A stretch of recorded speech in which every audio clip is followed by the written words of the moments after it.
हम्म? हाँ, physical geography. हाँ हाँ बिल्कुल, हम वो शुरू करने वाले थे वही। ठीक।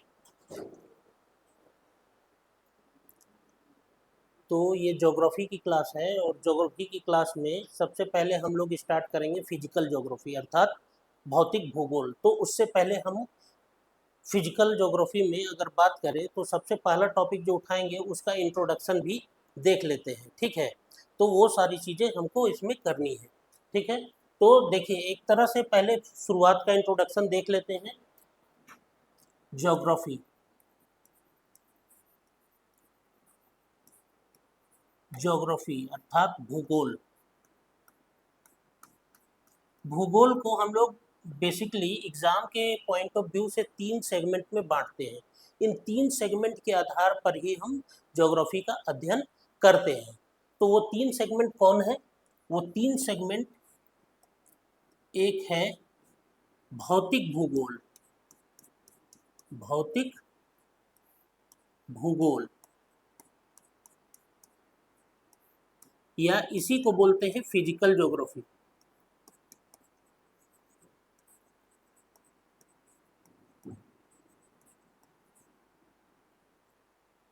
Physical geography. इसके अलावा दूसरा है भारत का भूगोल, भारत का भूगोल, इसको बोलते हैं इंडियन ज्योग्राफी, इंडियन जियोग्राफी।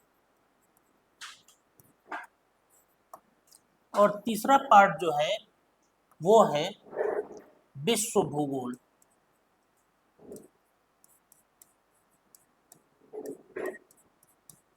इसको हम लोग बोलते हैं वर्ल्ड ज्योग्राफी,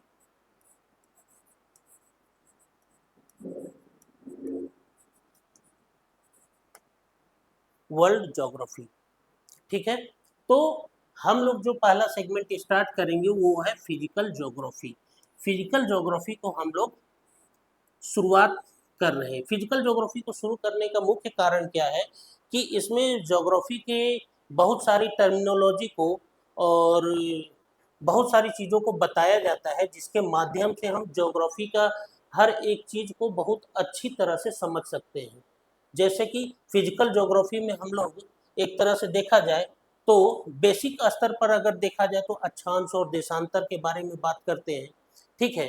अक्षांश, देशांतर और उसकी गतियाँ, इसके अलावा पृथ्वी की उत्पत्ति, इसके अलावा भूमि की भूगर्भ की आंतरिक संरचना, उसके भूगर्भ की आंतरिक संरचना के अलावा भूकंप और ज्वालामुखी, भूकंप और ज्वालामुखी के अलावा पर्वत, पठार, मैदान, इन सब चीज़ों पर हम लोग चर्चा करते हैं। पर्वत, पठार और मैदान के अलावा बहुत सारी भू आकृतियाँ हैं, स्थलाकृतियाँ हैं, जिन पर हम लोग बात करते हैं, चाहे वो नदीकृत स्थलाकृतियाँ हो, चाहे वो ये वायुकृत स्थलाकृतियाँ हो, या चाहे वो चूना निर्मित स्थलाकृतियाँ हो। और कुछ ऐसी आकृतियाँ हैं जो समुद्र के वेग से भी बनती है, जैसे सागर की तरंगों के माध्यम से भी बनती हैं।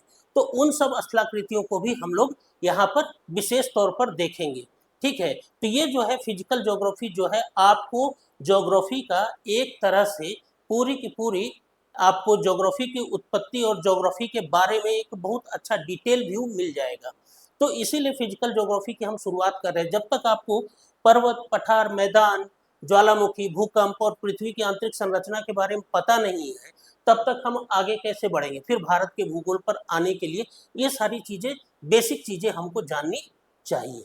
इसलिए हम लोग इस जो टॉपिक है, इस टॉपिक को स्टार्ट किए। तो सबसे पहला टॉपिक जो है फिजिकल ज्योग्राफी में हम लोग जो बात करेंगे, वो नंबर 1 टॉपिक जो है वो है अक्षांश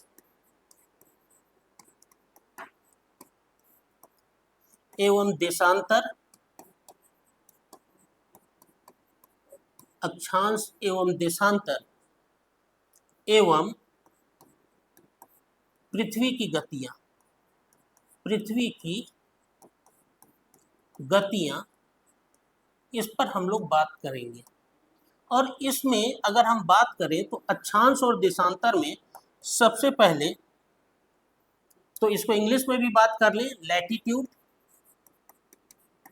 latitude and longitude and the motion of earth, motion of earth. ये जो है ये हमारा पहला टॉपिक है। और अक्षांश और देशांतर और पृथ्वी की गतियों में सबसे पहला टॉपिक जो है दिशा निर्धारण हम लोग देखेंगे। दिशा निर्धारण, दिशा निर्धारण, दिशा निर्धारण या इसको बोलते हैं डायरेक्शन डिटर्मिनेशन, डायरेक्शन डिटर्मिनेशन। दूसरा पॉइंट हम लोग बात करेंगे इसी में अक्ष का, पृथ्वी का अक्ष या एक्सिस। तीसरी बात हम लोग करेंगे कक्ष का, मतलब ऑर्बिट। चौथा बात हम लोग इस पर करेंगे अक्षांश, मीन्स लैटिट्यूड। पांचवा टर्म पर हम लोग बात करेंगे देशांतर, लॉन्गिट्यूड, लॉन्गिट्यूड, देशांतर। ये 5 टर्म बात करने के बाद हम लोग थोड़ा बहुत अपसौर और उपसौर पर भी बात करेंगे।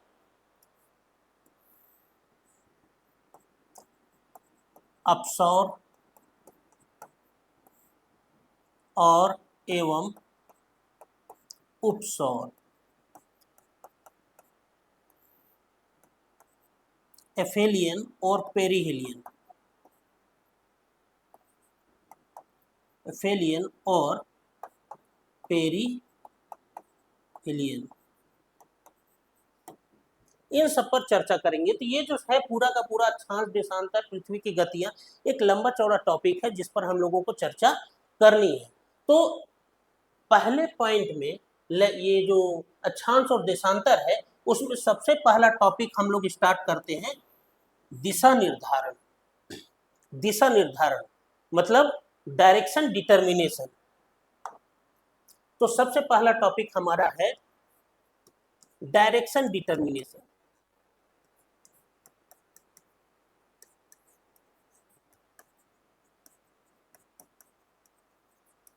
डायरेक्शन डिटर्मिनेशन या दिशा का निर्धारण, दिशा का निर्धारण। तो ये बहुत ही बेसिक चीज है जिसको हमको शुरुआत में ज्योग्राफी को स्टार्ट करते हुए बताना चाहिए, क्योंकि फिजिकल में ये बेसिक चीजें ही जाननी बहुत जरूरी है। फिजिकल ज्योग्राफी का मतलब ये है कि ज्योग्राफी की जितनी भी अवधारणात्मक धारणाएं हैं वो आपके दिमाग में जानी चाहिए।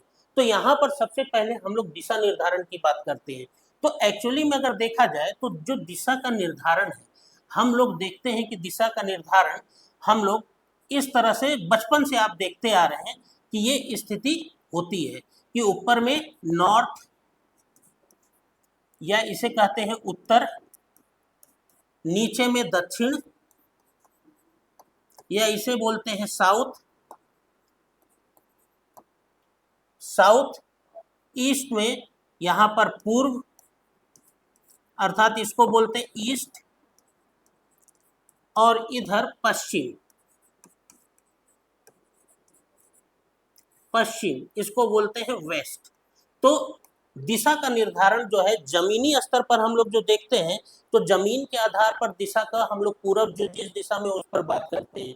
लेकिन जब हम किताब कॉपी और अध्ययन की दृष्टि से अपने कॉपी पर या फिर एटलस पर या फिर परीक्षा की दृष्टि से कहीं भी आए तो दिशा के निर्धारण में आपको ये तथ्य याद रखना है कि नॉर्थ हमेशा उत्तर की ओर मतलब ऊपर की ओर होगा, उत्तर हमेशा ऊपर की ओर होगा और साउथ जो है वो हमेशा दक्षिण की ओर होगा। और जैसे ही आप पूर्व दिशा की बात करेंगे तो मेरे हिसाब से पूर्व की दिशा के हिसाब से अगर बात करें तो ये हमारे दाहिने साइड में पूर्व की दिशा होगी और बाएं साइड में पश्चिम की दिशा होगी।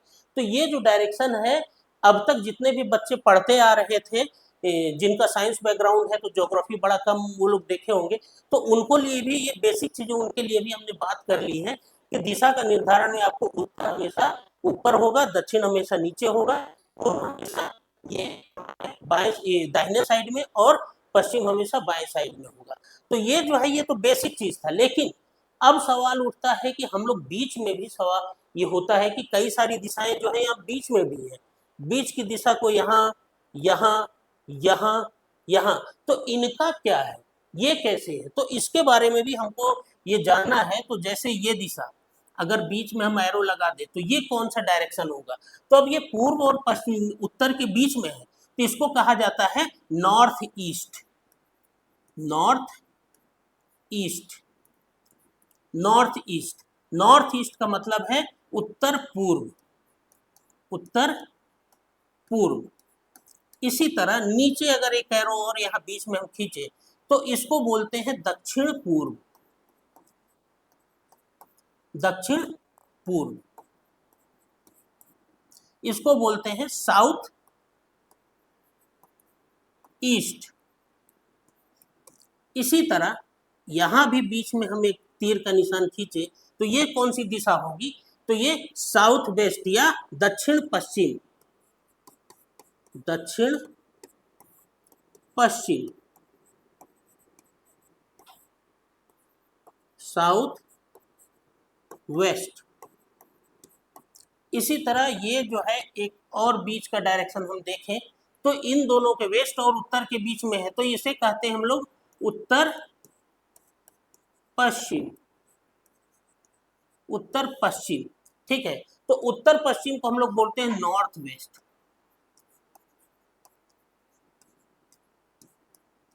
तो ये दिशा का ज्ञान हमको ज्योग्राफी की शुरुआत में पहले होना चाहिए, एकदम इनिशियल स्तर से हमने स्टार्ट किया है।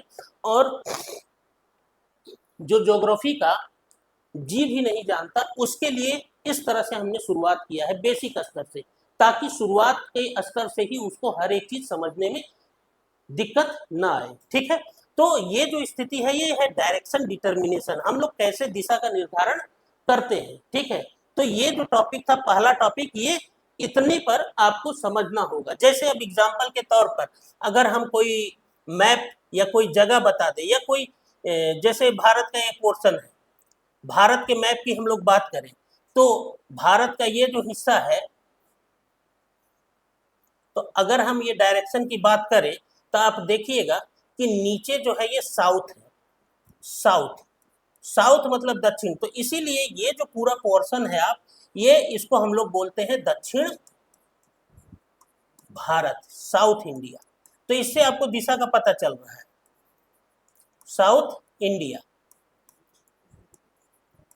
ठीक है, इसी तरह अगर ये इस किनारे की बात की जाए, ये किनारा, ये जो है ये पूरा पोर्शन, तो इस पोर्शन को हम लोग ईस्ट की तरह बात करते हैं, ये ईस्ट है ना।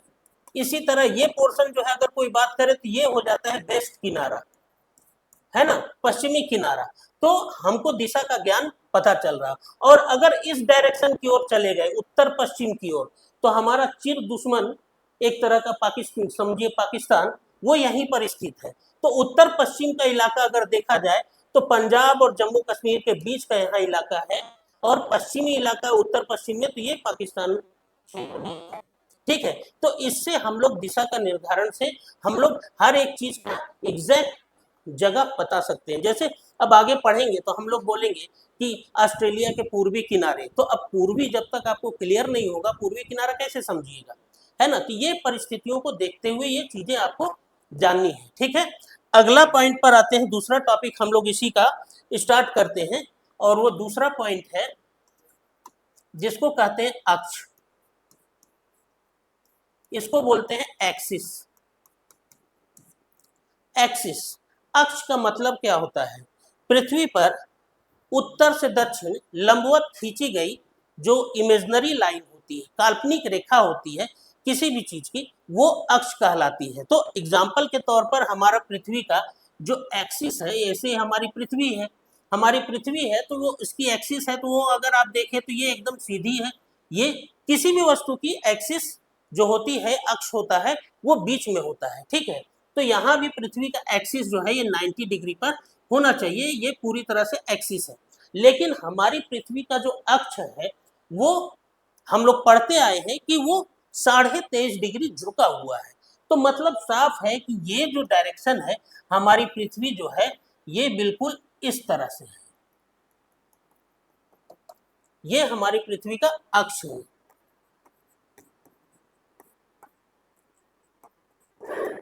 तो होना तो ये था पर है ये, तो मतलब जो पुराना ये इतना 90 डिग्री का ये है, हमारी पृथ्वी के बीच का जो एंगल झुकाव का है अगर ये देखें तो 23.5 डिग्री है। 23.5 डिग्री हमारी पृथ्वी अपने अक्ष से झुकी हुई है, अपने अक्ष से झुकी हुई है, मतलब एक्सिस से झुकी हुई है। तो ये 90 डिग्री ना होकर 23.5 डिग्री का यहाँ पर है। और ये आप यहाँ पर देख सकते हैं कि हमारा जो एक्चुअल अक्ष है ये है, ठीक है। तो ये हमारा पृथ्वी है और ये अक्ष की जरूरत है, इसके क्यों है इसके बारे में आप जान लीजिए कि इसी अक्ष पर पृथ्वी क्या करती है, पश्चिम से पूर्व दिशा की ओर, पश्चिम से पूर्व दिशा की ओर रोटेट करती है, ठीक है। पश्चिम से पूर्व दिशा की ओर अपने एक्सिस पर घूमती है। कहने का मतलब कि कोई भी अक्ष, किसी भी वस्तु का अक्ष अगर है और कोई वस्तु है तो अपनी जगह पर अपने एक्सिस पर ही घूमती है, जो कि उसके ठीक बीचों बीच से होकर जाती है। और ये एक इमेजिनरी लाइन है, काल्पनिक रेखा है, हमारा ऐसा मानना होता है, ये अपनी सुविधा के लिए। तो हमारी पृथ्वी का जो एक्सिस है वो 23.5 डिग्री झुका हुआ है। और ये जो अब हमारी पृथ्वी है ये किस दिशा में चक्कर लगाती है, तो अपने एक्सिस पर ये क्या करती है, पश्चिम से पूर्व दिशा की ओर चक्कर लगाती है। जब पश्चिम से पूर्व दिशा में यह चक्कर लगाती है तो इस प्रक्रिया में ये क्या करती है कि हमारी पृथ्वी 24 घंटे में 24 आवर में एक चक्कर पूरा करती है, एक रोटेशन उसका पूरा हो जाता है अपने एक्सिस पर। अपने एक्सिस पर 24 घंटे में 24 आवर में पृथ्वी अपनी एक जगह से जहां से घूमना शुरू हुई वहां पर पहुंच जाती है। तो ये 24 घंटे का पृथ्वी का एक चक्कर पूरा होता है। अब ये चक्कर अगर पृथ्वी, और ये भी याद रखना है कि कैसे चक्कर लगाती है, तो पश्चिम से पूर्व दिशा में, पश्चिम से पूर्व दिशा मतलब west to east, west to east ये एक चक्कर पूरा करती है, ठीक है ना।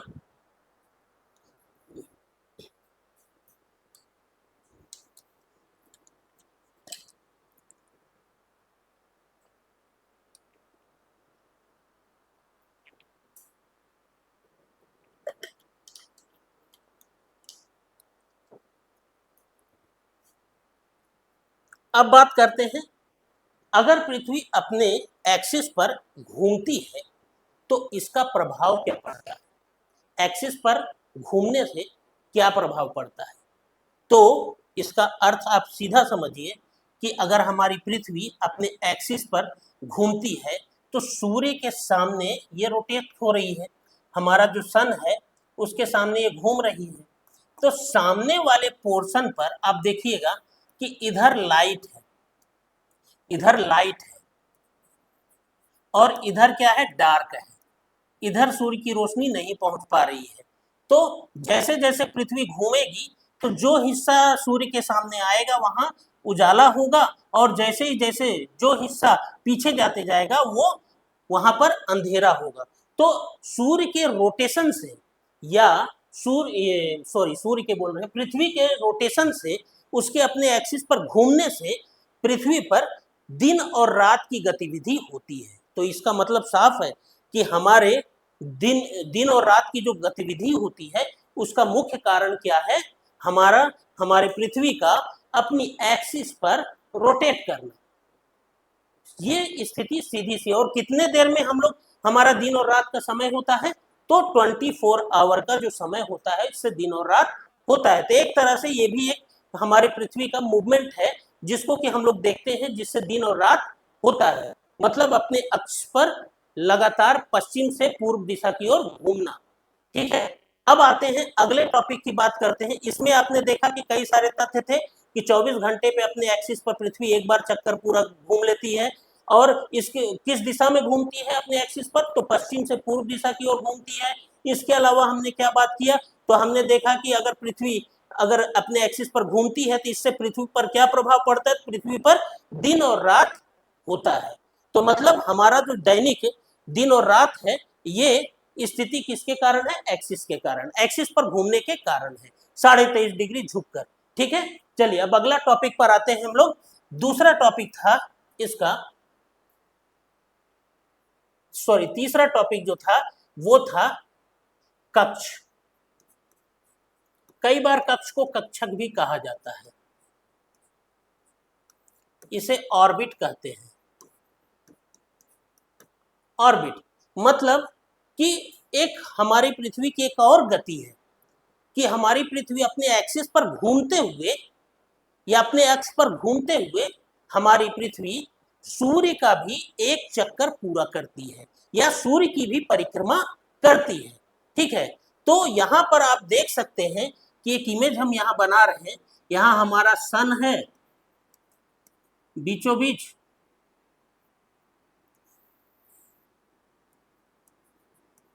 सन है, और हमारी पृथ्वी एक खास पथ पर इसकी परिक्रमा कर रही है।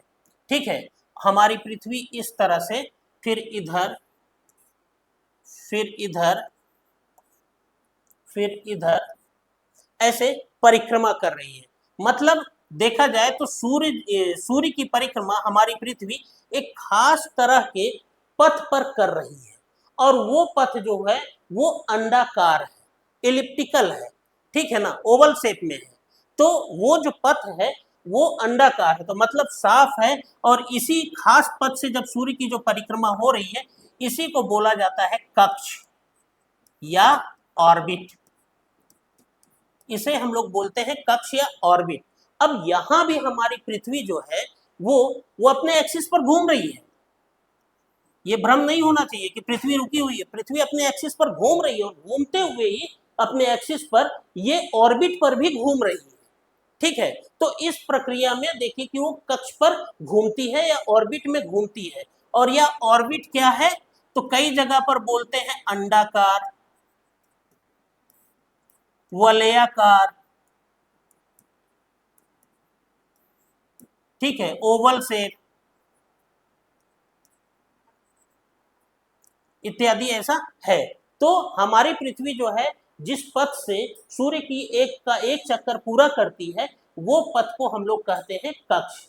और इस पर ये पश्चिम से पूर्व दिशा की ओर चक्कर लगाती है। तो मतलब एक पॉइंट और आया कि यहाँ पर अगर हम कोई पॉइंट दें तो हमारी पृथ्वी पश्चिम से पूर्व दिशा में पश्चिम से पूर्व दिशा में सूर्य की परिक्रमा करती है, सूर्य की परिक्रमा करती है। ठीक है ना, सूर्य की परिक्रमा कर रही है। तो हमारा सन जो है, सन की परिक्रमा हमारी पृथ्वी कर रही है। अब जब ये इसका रिवॉल्यूशन पूरा करेगी, मतलब 1 रिवॉल्यूशन अगर पूरा होगा तो कितने दिन में ये परिक्रमा करेगी, मतलब यहाँ से अगर स्टार्ट की पृथ्वी और घूमते हुए ये यहाँ से आते हुए फिर यहाँ तक कितने दिन में पहुंची, तो जो इसका एक रिवॉल्यूशन है अगर देखा जाए तो 365 दिन एवं 6 आवर का समय होता है, जिस पर हमारी पृथ्वी 1 रिवॉल्यूशन या ऑर्बिट का एक चक्कर पूरा करती है, 1 रिवॉल्यूशन ऑफ सन।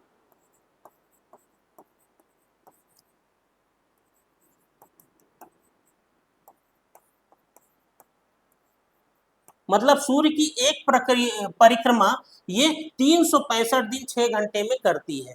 तो 365 दिन 6 घंटे में ये परिक्रमा करने के कारण अगर हम लोग बात करें तो क्या परिस्थिति बनती है, कि अगर हमारी पृथ्वी, जैसे हमने कहा कि एक्सिस पर अगर पृथ्वी पश्चिम से पूर्व दिशा में घूम रही है तो इससे हमारा दिन और रात का परिवर्तन होता है। इसी तरह जब पृथ्वी अपने ऑर्बिट पर सूर्य की परिक्रमा या सूर्य का एक चक्कर पूरा करती है तो इससे हमारे पृथ्वी पर क्या प्रभाव पड़ता है। तो हमारी पृथ्वी पर इसका प्रभाव ये पड़ता है कि हमारी पृथ्वी पर ऋतु परिवर्तन होता है। मतलब कि कक्षीय गति के कारण, कक्षीय गति के कारण ऑर्बिटल मोशन के कारण हमारी पृथ्वी पर सीजन चेंज होता है या ऋतु परिवर्तन होता है।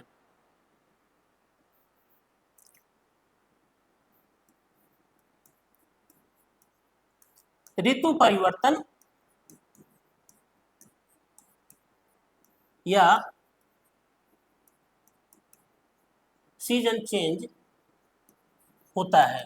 ऋतु परिवर्तन की जो घटना होती है वो पृथ्वी के कक्षीय गति के कारण होती है। तो ये चीजें हमको दिमाग में रखनी है। कितने दिन में? 365 दिन में ये एक गति, मतलब एक पूरे कक्षा की गति पूरी कर लेती है हमारी पृथ्वी। लेकिन आप यहाँ देखिए 6 घंटा एक्स्ट्रा बच रहा है। मतलब 365 दिन का साल तो हमारा होता है लेकिन हर साल पृथ्वी 6 घंटा बचाती है। तो एक और कॉन्सेप्ट इसी में आता है, एक और कॉन्सेप्ट है जो यहाँ पर लिख दे रहे हैं, जिसको बोलते हैं leap year. Leap year, leap year, leap year क्या होता है कि प्रत्येक चौथे साल में ये जो हमारी पृथ्वी है सूर्य की परिक्रमा करते हुए 6 घंटा बचाती है, एक्स्ट्रा लगाती है। तो 6 घंटा जब एक्स्ट्रा लगाती है तो हर साल 6 घंटा बढ़ रहा है। तो उस 6 घंटे को हम लोग क्या करते हैं, लीप ईयर में 6 + 6 + 6 + 6 ये जो है, और ये हुआ 24 आवर, मतलब 6 आवर ये जो था ये इसको जोड़ते हैं तो 24 घंटा, मतलब पूरा का पूरा एक दिन हमको मिलता है। तो हर चौथे साल पर हम लोगों को एक दिन एक्स्ट्रा मिलता है तो इसको कहीं ना कहीं मैनेज तो करना पड़ेगा। तो उस दिन को हम लोग कब मैनेज करते हैं? उस दिन को हम लोग मैनेज करते हैं फरवरी में। फरवरी चूंकि 28 दिन का होता है लेकिन जब लीप ईयर होता है तो उस साल फरवरी 29 डे का होता है, 29 दिन का होता है। तो वही जो 24 घंटा है उसको हम लोग ले जाकर वहां एक दिन जोड़ देते हैं। इस प्रक्रिया के माध्यम से क्या होता है कि हम अपने समय को मैनेज कर लेते हैं। जो पृथ्वी के मूवमेंट का 6 घंटा का एक्स्ट्रा समय है वो 4 साल में हम लोग उसको मैनेज कर लेते हैं। तो इस हिसाब जिस साल फरवरी 29 दिन का होता है इसे ही कहा जाता है लीप ईयर। ठीक है, तो ये सारी परिस्थितियां हमने कक्ष के हिसाब से देखी। तो ये 3 टॉपिक यहाँ पर पूरा हुआ। अब अगला आते हैं, इसमें चौथे टॉपिक के बारे में बात करते हैं। चौथा टॉपिक है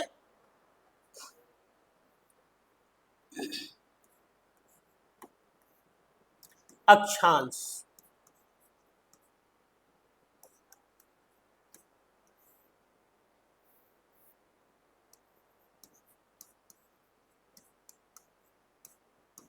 चौथा टॉपिक है अक्षांश, इसे बोलते हैं लैटिट्यूड।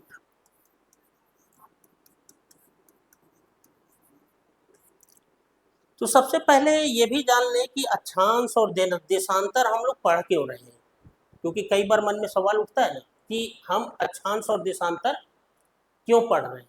तो अक्षांश और देशांतर को पढ़ने के पीछे का मुख्य उद्देश्य है कि इसके माध्यम से हम पृथ्वी के समय और जगह का लोकेशन को हम एग्जैक्ट पता कर सकते हैं कि कितना पृथ्वी पर समय हो रहा और किस जगह कौन सा कैसे है, किस मतलब एग्जैक्ट लोकेशन कहाँ पर है, या हमको कहीं पर जाना है तो हम एग्जैक्ट कहाँ पर जाएंगे, ये सारी चीजें हमको पता चलती हैं। ये अलग बात है कि ये सारी लाइनें जो हैं इमेजनरी लाइन है, मतलब काल्पनिक रेखा है, लेकिन इनका निर्माण इसलिए किया गया है ताकि हमें अपने जीवन के दैनिक जरूरतों में या आने जाने में, यात्रा करने में, या और भी जो रिसर्च है उनमें, रॉकेट प्रक्षेपण पर, हवाई जहाज से यात्रा करने पर, जलीय जहाज से यात्रा करने पर हमको इनका जरूरत है, तो हमको एग्जैक्ट लोकेशन का पता इन्हीं से चलेगा।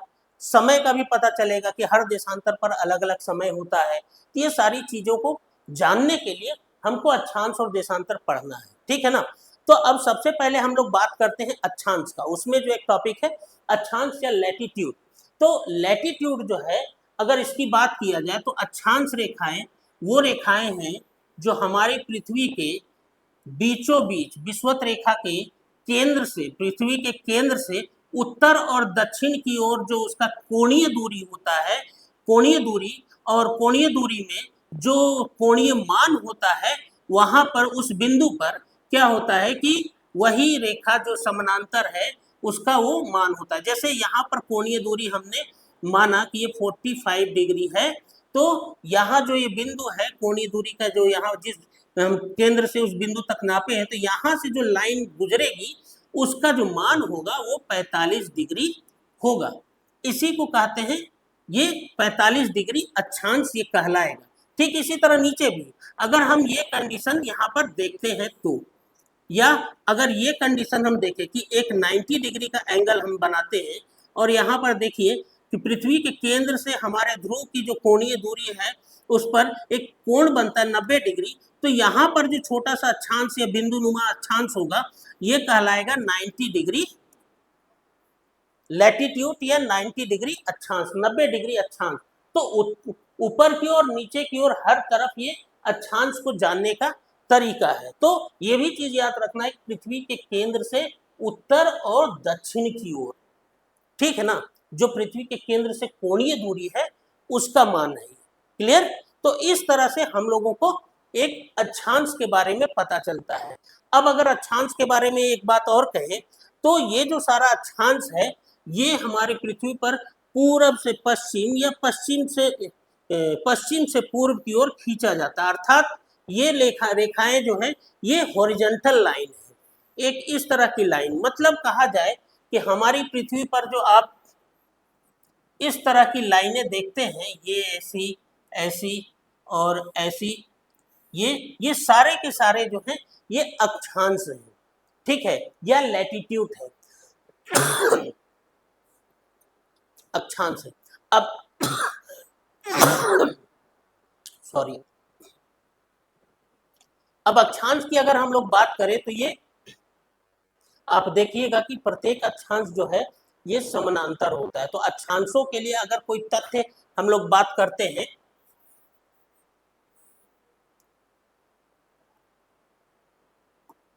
तो पहला तथ्य है कि पृथ्वी पर जो सबसे बड़ा अक्षांश है तो वो क्या है, पृथ्वी का विषुवत रेखा। विषुवत रेखा जो है पृथ्वी के बीचों बीच होकर गुजरती है। तो सबसे बड़ा अक्षांश, सबसे बड़ा अक्षांश कौन सा है, बिगेस्ट लैटिट्यूड, वो है, उसको बोलते हैं 0 डिग्री। ये जो है ये 0 डिग्री है, इसको 0 डिग्री हम लोग मानते हैं, जो पृथ्वी के बीचों बीच से होकर गुजरता है। इसे हम लोग विषुवत रेखा भी बोलते हैं, ठीक है। तो ये सबसे बड़ा अक्षांश है। इसके बाद पृथ्वी पर जितने भी काल्पनिक अक्षांश है, ये भी रेखाएं जो है ये काल्पनिक है, इमेजिनरी लाइन है, लेकिन इनकी जरूरत है, हम लोग इसको प्रोजेक्ट करते हैं, ठीक है ना।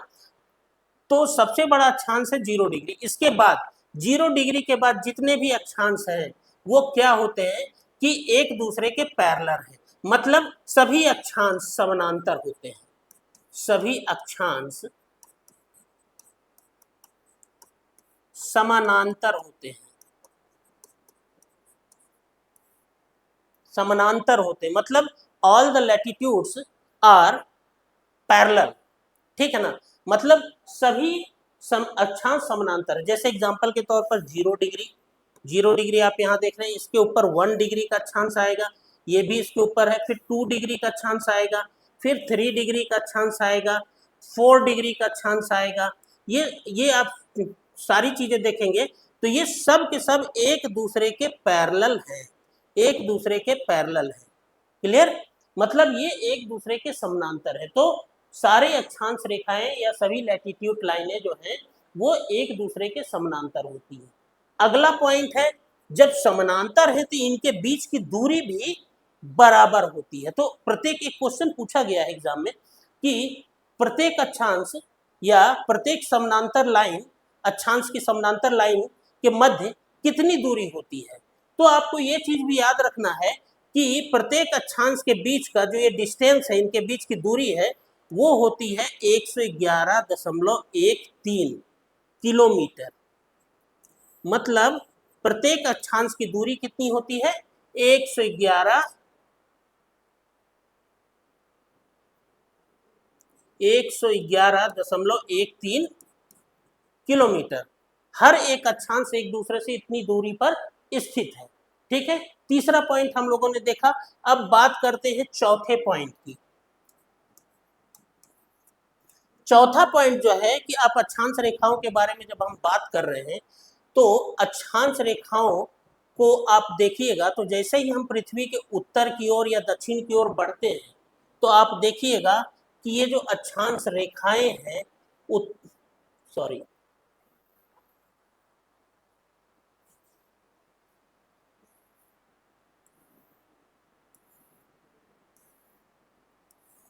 ये अक्षांश रेखाएं उत्तर की ओर बढ़ने पर या दक्षिण की ओर बढ़ने पर आप देखती हैं कि ये लाइन एक दूसरी लाइन से छोटी होती जा रही है, छोटी होती जा रही है।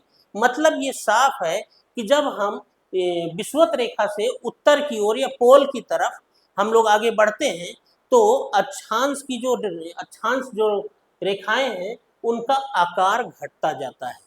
ठीक है, इसी तरह एक चीज और भी तथ्य याद रखना है कि जब हम उत्तर की ओर बढ़ते हैं और दक्षिण की ओर बढ़ते हैं विषुवत रेखा से, तो अक्षांशों का मान बढ़ता जाता है। कैसे? तो ये देखिए, पहले देखिए आकार, जो लाइन ये सीधी थी उसके बाद ये लाइन कितनी छोटी हो गई इससे, फिर इस लाइन से ये लाइन कितनी छोटी हो गई, मतलब अक्षांश छोटे होते जा रहे हैं। इसके अलावा इनका मान कैसे बढ़ रहा है, जैसे ये बीच वाला लाइन जो था 0 डिग्री था, ये 23.5 डिग्री हो गया।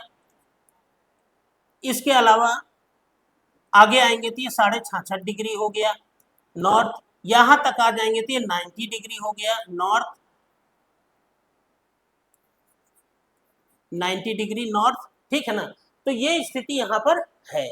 तो आप देख रहे हैं कि जीरो से ऊपर की ओर बढ़ते जा रहे हैं, तो मान बढ़ता जा रहा है, वैल्यू बढ़ता जा रहा है, इंक्रीज कर रहा है। ठीक है, जैसे ही नीचे की आएंगे तो यहाँ भी वही स्थिति है कि 23.5 डिग्री, यहाँ पर साउथ 66.5 डिग्री, यहाँ पर साउथ। तो आप देख रहे हैं कि यहाँ से यहाँ मान बढ़ता जा रहा है, इंक्रीज कर रहा है, और यहाँ पर आएंगे तो 90 डिग्री साउथ है। तो इस तरह से दो कॉन्सेप्ट आपको याद रखना है कि विषुवत रेखा से उत्तर से दक्षिण की ओर बढ़ने पर जो हमारी पृथ्वी का अक्षांश रेखाएं हैं, उत्तर की ओर बढ़ने पर उनका आकार घटता जाता है। और अगर लेकिन मान की बात की जाए तो उत्तर की ओर बढ़ने पर हमारी पृथ्वी के अक्षांश रेखाओं का मान बढ़ता जाता है, मतलब उनका वैल्यू बढ़ता जाता है। ये दो कॉन्सेप्ट आप याद रखना है।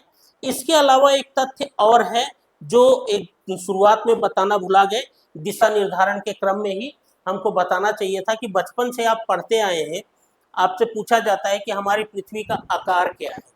तो हमारी पृथ्वी का आकार तो आपसे जब भी पूछा जाएगा तो कई लोग हमारे एनसीईआरटी किताबों में लिखा हुआ है संतरे के आकार का, गोलाकार, इस तरह का एग्जाम में अब ऑप्शन देकर पूछा जाने लगा है।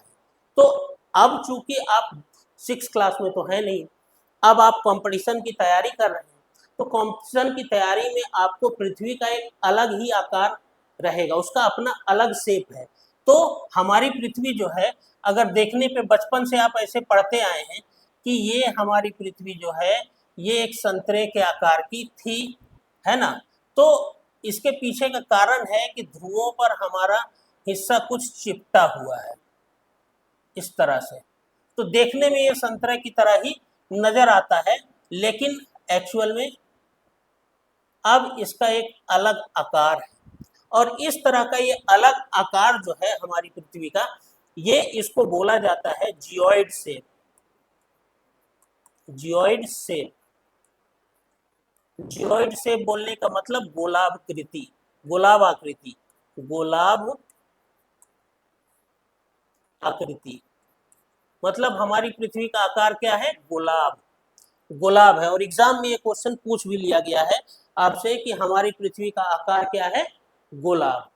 ये अलग ही शेप है। तो अब आपको एग्जाम में कंपटीशन की तैयारी में ये नहीं बोलना है कि हमारी पृथ्वी संतरे जैसी है या गोलाकार है। हमारी पृथ्वी क्या है, जियोइड शेप में है, गोलाब आकृति में है, जिसको आपको जानना है, याद रखना है। हमारी पृथ्वी का एक अलग ही आकार है। क्लियर। तो ये चीजें जो है, तथ्य हैं, आपको दिमाग में रखनी है। अब अक्षांश में और भी बहुत सारी चीजें हैं जिस पर हमको बात करनी है। ठीक है। तो सबसे पहले जो अभी तक हमने यहाँ पर कॉन्सेप्ट की बात की थी, तो एक कॉन्सेप्ट दिया था कि उत्तर की ओर बढ़ने पर हमारी अक्षांश रेखा जो है वो कम होती जाती है, उनके आकार कम होता जाता है, लेकिन उनका मान बढ़ता जाता है ना। तो ये स्थिति यहाँ पर है। अब बात हम लोग करते हैं अक्षांशों के मान की बात करते हैं। ठीक है। इसके अलावा प्रमुख अक्षांशों की बात करते हैं। तो हमारी पृथ्वी का इंपॉर्टेंट जो लैटिट्यूड है, कुछ खास तरह के लैटिट्यूड है, प्रमुख अक्षांश है, उन पर भी हमको चर्चा करना है। लेकिन उसमें जाने से पहले एक चीज और आपको बता दें कि आपको जो ये सर्कल रूपी संरचना यहाँ दिख रही है, तो ये अक्षांश के पीछे भी इसका भाग है। मतलब ये जो अक्षांश है ये एक सर्कुलर है, अक्षांश है। मतलब ये सर्कल के रूप में जो सामने है वो दिख रहा है, पीछे वाला हिस्सा नहीं दिख रहा है। तो ऐसे ये अक्षांश आपको देखने को मिलेगा। ऊपर वाला छोटा सर्किल, उससे बड़ा सर्किल, नीचे और बड़ा सर्किल, ऐसे देखने को मिलेगा। तो ये सारे के सारे वृत्त है, सर्कल है, लेकिन जो बीच वाला वृत्त है वो सबसे बड़ा सर्कल है। इसीलिए हमारे अक्षांश में अगर एक बात किया जाए तो सारे अक्षांशों में सिर्फ एक ही ऐसा अक्षांश या लैटिट्यूड है जिसको हम लोग कहते हैं ग्रेट सर्कल। ग्रेट सर्कल या इसी को बोलते हैं बृहत वृत्त, बृहत वृत्त। तो अक्षांशों में अगर हम लोग बात करें तो हमारे अक्षांशों में एकमात्र 0 डिग्री ऐसा है जो बृहद वृत्त के रूप में जाना जाता है, और उसको बृहद वृत्त बोल सकते हैं, जो पृथ्वी को 2 बराबर भागों में बांटता है। ठीक है। अगले तथ्य के बारे में हम लोग बात करते हैं, तो चलते हैं अगले पन्ने पर। अब हम लोग बात करते हैं कुछ प्रमुख अक्षांश, कुछ प्रमुख अक्षांश, सम इंपॉर्टेंट लैटिट्यूड।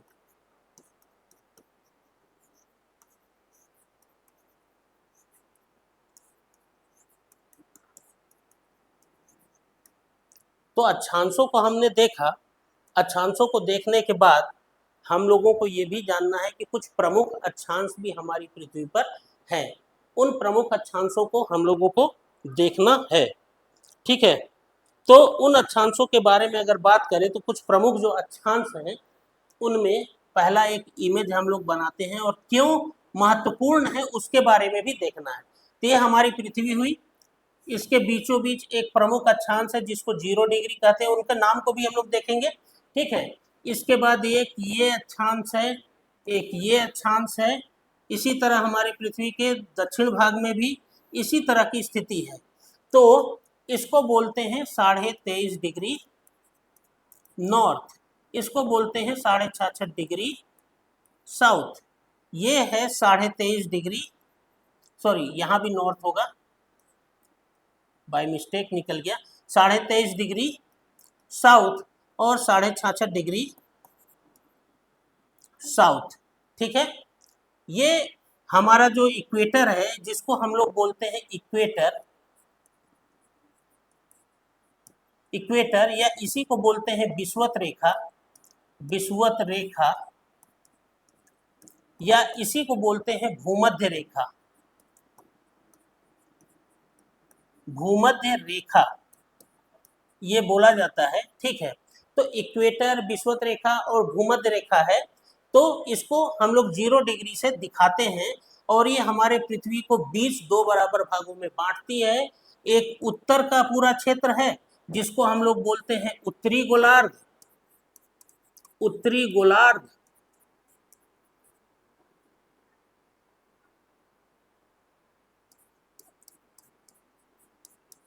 उत्तरी गोलार्ध या नॉर्थ हेमिस्फीयर?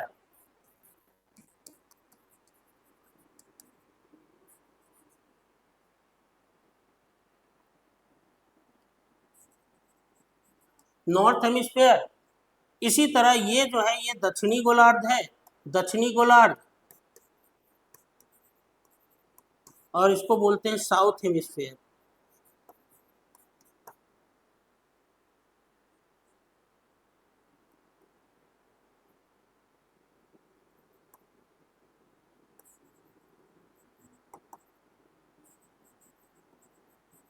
साउथ हेमिस्फीयर, ठीक है। PHAR,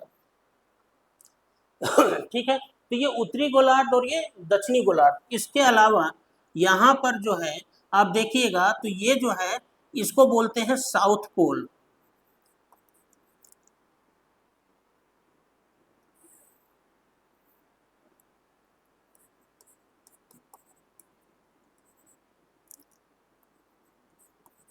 south pole, south pole मतलब दक्षिणी ध्रुव, और ये है नॉर्थ पोल, नॉर्थ पोल, इसको बोलते हैं उत्तरी ध्रुव, ठीक है। तो दो बराबर भागों में बांटने से आपको उत्तरी गोलार्ध और दक्षिणी गोलार्ध का पता चलता है। अब बात करते हैं, ये जो लाइन है यहाँ से जो अक्षांश रेखा गुजर रही है 23.5 डिग्री नॉर्थ, इसको हम लोग बोलते हैं Tropic of Cancer, Tropic of Cancer, Cancer, या इसी को बोला जाता है कर्क रेखा, कर्क रेखा। इसी तरह 23.5 डिग्री साउथ में भी है, इसको बोला जाता है Tropic of Capricorn, Tropic of Capricorn. ये इसको बोलते हैं मकर रेखा, मकर रेखा। तो मकर रेखा ही लिखना है, ठीक है ना, ये मकर रेखा है। तो 23.5 डिग्री साउथ जो है मकर रेखा, 23.5 डिग्री नॉर्थ जो है कर्क रेखा है। अब 66.5 डिग्री, चूंकि अंटार्कटिका के पास है इसलिए इसको बोलते हैं अंटार्कटिका, अंटार्कटिक सर्कल,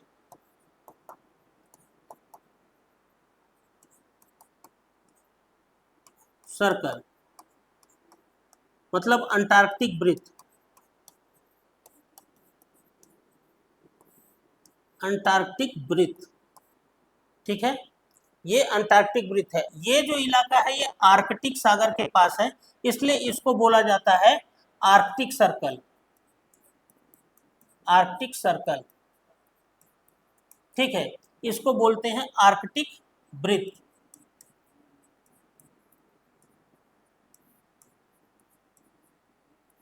आर्कटिक वृत्त। तो इस तरह से ये जो रेखाएं हैं ये हमारी पृथ्वी की इंपॉर्टेंट रेखाएं हैं, जिसको ये इंपॉर्टेंट अक्षांश रेखाएं हैं या इंपॉर्टेंट लैटिट्यूड है, जिसके बारे में हम लोगों ने यहाँ पर बात की, ठीक है। और ये प्रमुख अक्षांश हैं, इस क्यों है, क्योंकि हमारा तो अगर एक तरह से देखा जाए 1 डिग्री 2 डिग्री 3 डिग्री से लेकर 90 डिग्री तक, तो इन्हीं रेखाओं को ही हम लोग खाली इंपॉर्टेंट क्यों बोल रहे हैं, इसके पीछे का भी खास बात है, इसलिए इसको भी जानना जरूरी है।